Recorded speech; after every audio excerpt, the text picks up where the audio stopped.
Ulundi. Simphiwe, good evening to you. Thank you so much for coming through.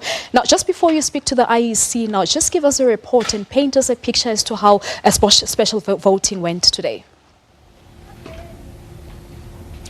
Good evening to you, Palisa, and good evening to the viewers at home. Well, as you heard in that short insert there, that well over 100,000 people in KwaZulu-Natal are registered to take part in the special votes, which started today and will continue tomorrow again.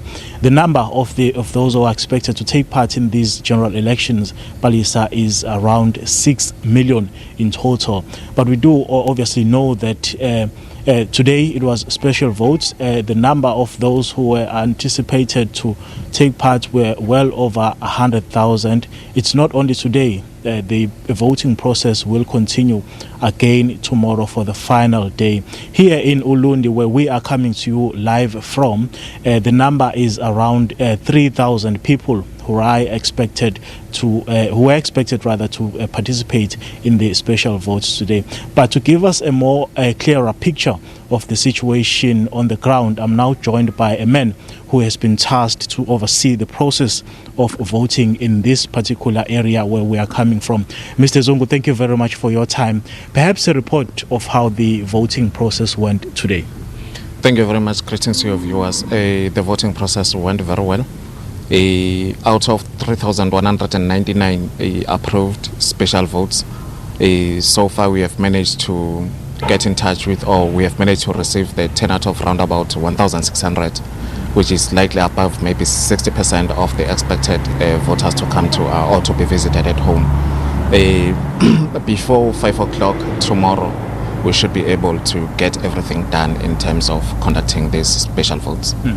Any hurdles that were reported to you during the course of the day today?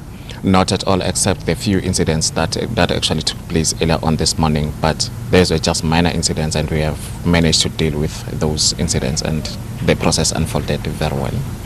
I understand that earlier on there was a problem with load shedding or an electricity blackout. How did that affect the operations? It affected us a little bit, but it has been a period of like 30 to 40 minutes, and after that it came back and we managed to continue with our operations. Are all the political parties happy so far? No objections? So far so good. There are no objections that have been brought forward to us. In terms of what we can expect tomorrow? Tomorrow we will be starting with our operations at 9 o'clock until 5 o'clock in the afternoon. Well, we'll be pushing as much as we could in order to finish all the approved special votes. Whenever we foresee any maybe excessive numbers that could be outstanding in some of the voting stations, we'll devise some strategies in order to deal with that. We could promise the voters here at Ulundi and political parties that we'll be able to get it done definitely before 5 o'clock tomorrow. Mr. Zungu, if I can just pick your mind a bit, in terms of the enthusiasm of voters, are you seeing that people are enthusiastic to go out and vote, or there seems to be a lack of hype, or if I can call it that? It is very difficult to say so up until we see what is going to happen on the main day of the election. Voters, they may surprise us coming in numbers and possibly our turnout going up, but as yet we are not quite certain of what is going to happen or what is actually happening in terms of the hype and versus the turnout after the elections. It is the very difficult question to answer. Okay, Mr.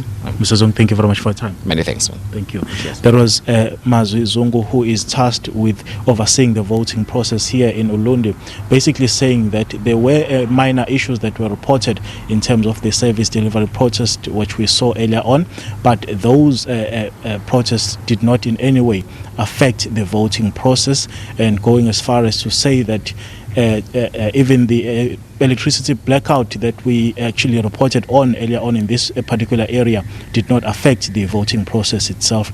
Palisa, it's back to you in Johannesburg.